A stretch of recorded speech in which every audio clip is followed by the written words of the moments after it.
ഇത് ഞാൻ താമസിക്കുന്ന എൻ്റെ ക്വാർട്ടേഴ്സിൻ്റെ ഉള്ളിൽ ഞാൻ വെച്ചിരിക്കുന്ന വേസ്റ്റ് ബിന്നുകളാണ്. അതിൽ ഒരു ബിന്നിൽ പ്ലാസ്റ്റിക് പോലുള്ള മാലിന്യങ്ങൾ ഇടുന്നു, മറ്റേ ഈ ബിന്നിൽ ജൈവ മാലിന്യങ്ങളാണ് ഇടുന്നത്. ഇതിൽ പ്രത്യേകിച്ച് ഡ്രെയിനേജ് ഹോളുകളൊന്നും ഇതിൽ പ്രൊവൈഡ് ചെയ്തിട്ടില്ല. ആ കൂടി ചെയ്തിരിക്കുന്ന ഒരു കാര്യം, ആഴ്ചയിൽ ഇതിൽ വരുന്ന പഴത്തുണ്ട് പോലുള്ള ചെറിയ വേസ്റ്റുകൾ ഇതിട്ടിട്ടുണ്ട്.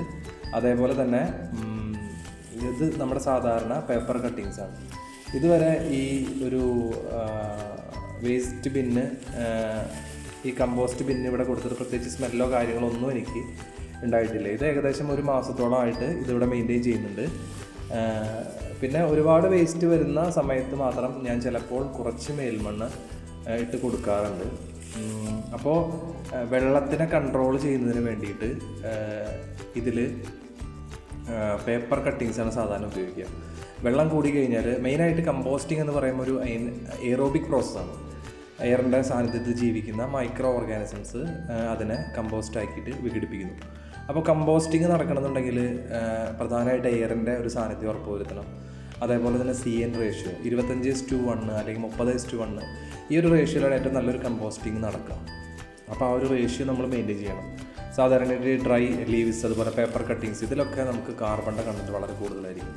കുറച്ച് പഴത്തുണ്ട്, അതുപോലെ തന്നെ പച്ചക്കറി മാലിന്യങ്ങൾ, ഇതിലൊക്കെ നൈട്രജൻ്റെ അളവായിരിക്കും കൂടുതൽ. അപ്പോൾ ആ ഒരു റേഷ്യോ മെയിൻറ്റെയിൻ ചെയ്യുന്നത് വളരെ നല്ലതായിരിക്കും. മാത്രമല്ല ഇതിൽ മേൽമണ്ണ് ആഡ് ചെയ്ത് കൊടുക്കുമ്പോൾ ഇതിൽ മൈക്രോബിയൽ കോളനീസ് ഒരുപാട് ഫോം ചെയ്യാൻ കാരണമാകുന്നുണ്ട്. അങ്ങനെ നല്ല രീതിയിലുള്ള കമ്പോസ്റ്റിംഗ് നടക്കുന്നു. അപ്പോൾ നല്ല രീതിയിലുള്ള കമ്പോസ്റ്റിംഗ് നടക്കുമ്പോൾ തന്നെ അതിൽ മണം വരാനായിട്ടുള്ള സാധ്യത വളരെ കുറവാണ്. കാര്യം കാർബൺ ഡൈ ഓക്സൈഡാണ് ഈ എയറോബിക് പ്രോസസ്സിൻ്റെ ഔട്ട്പുട്ട്. അപ്പോൾ എനേറോബിക് ഒരു കണ്ടീഷനിലേക്ക്, അതായത് വായു ഇല്ലാത്തൊരു കണ്ടീഷനിലേക്ക് പോകുമ്പോഴാണ് അതിൽ അമോണിയയുടെ സ്മെല്ലും മീഥേനൊക്കെ ഫോം ചെയ്ത് സ്മെല്ല് വരുന്നത്. അപ്പോൾ ആ വാട്ടറിൻ്റെ ഒരു അനുപാതം വളരെ നന്നായിട്ട് കീപ്പ് ചെയ്യുക. അതേപോലെ തന്നെ പേപ്പർ കട്ടിങ്സ് ഇടുക. അതേപോലെ തന്നെ എന്താ പറയുക, ഒരുപാട് ഡയറി പ്രോഡക്റ്റുകൾ, അതുപോലെ പാല്, നെയ്യ്, ഇതൊക്കെ തൈര് കുഴപ്പമില്ല, പക്ഷേ ഓവറായിട്ട് നമ്മൾ ഉപയോഗിക്കാൻ പാടില്ല. പാല്, നെയ്യൊക്കെ ഉപയോഗിക്കുമ്പോഴുള്ള കുഴപ്പം എന്താണെന്ന് വെച്ച് കഴിഞ്ഞാൽ ഇതിനിടയ്ക്ക് ഒരുപാട് മൈക്രോ പോക്കറ്റ്സുകളുണ്ട്. അതിലൊക്കെ വെള്ളം കയറി ഇത് എയർ കിട്ടാത്തൊരവസ്ഥയിലേക്ക് പോകുമ്പോൾ അതാണ് നമുക്ക് എന്താ പറയുക സ്മെല്ലൊക്കെ വരുന്നത്. പിന്നെ മാത്രമല്ല നമുക്ക് ഇതേപോലെ നമ്മൾ കിച്ചൺ വേസ്റ്റ് ബിന്നുകളൊക്കെ നമ്മൾ ഉപയോഗിക്കുന്ന സമയത്ത് പലരും പറഞ്ഞിട്ടുള്ളൊരു പ്രശ്നമാണ് ഈ നമ്മുടെ ബ്ലാക്ക് സോൾജർ ഫ്ലൈസിൻ്റെ ലാർവ വന്ന് മുട്ട ഇടുന്നു എന്നുള്ളതോ ഒക്കെ പറയാറുണ്ട്. അപ്പോൾ അവരെ പ്രിവെൻറ്റ് ചെയ്യേണ്ടത്, അതായത് ഈ വേസ്റ്റിലുള്ള ഇത്തരം സ്മെല്ലുകളാണ് ഇവരെ ഇതിലേക്ക് ആകർഷിക്കുന്നത്.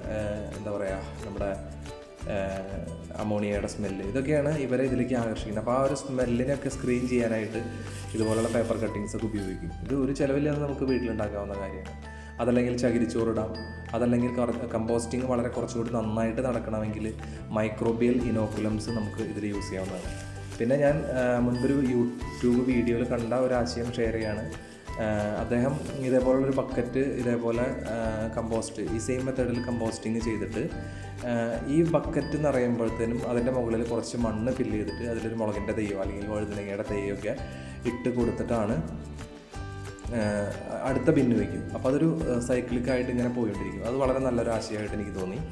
അപ്പോൾ കമ്പോസ്റ്റിങ്ങിൻ്റെ വളരെ കുറച്ച് ടിപ്പുകളൊക്കെ ഇതുപോലെ കീപ്പ് ചെയ്ത് മുന്നോട്ട് പോവുകയാണെങ്കിൽ നല്ല കമ്പോസ്റ്റ് നമുക്ക് വീട്ടിലുണ്ടാക്കാം. ഡ്രെയിനേജ് ഹോളുകൾ കൊടുക്കുന്നത് കൊണ്ട് പ്രത്യേകിച്ച് തെറ്റൊന്നുമില്ല, നല്ലതാണ്. പക്ഷേ നമ്മൾ ഇത്തരത്തിൽ ഈ ഒരു റേഷ്യോ കീപ്പ് ചെയ്ത് വളരെ എന്താ പറയുക, വലിയ മോയ്സ്ചറൊന്നും കെട്ടിക്കിടക്കാത്ത രീതിയിലൊക്കെ നമ്മളിത് കൊണ്ടുപോവുകയാണെങ്കിൽ വളരെ നല്ല രീതിയിൽ ഇതിനെ ഹാൻഡിൽ ചെയ്യാനായിട്ട് പറ്റും. അപ്പോൾ ചെറിയൊരു ആശയം പങ്കുവെച്ചെന്ന് മാത്രം.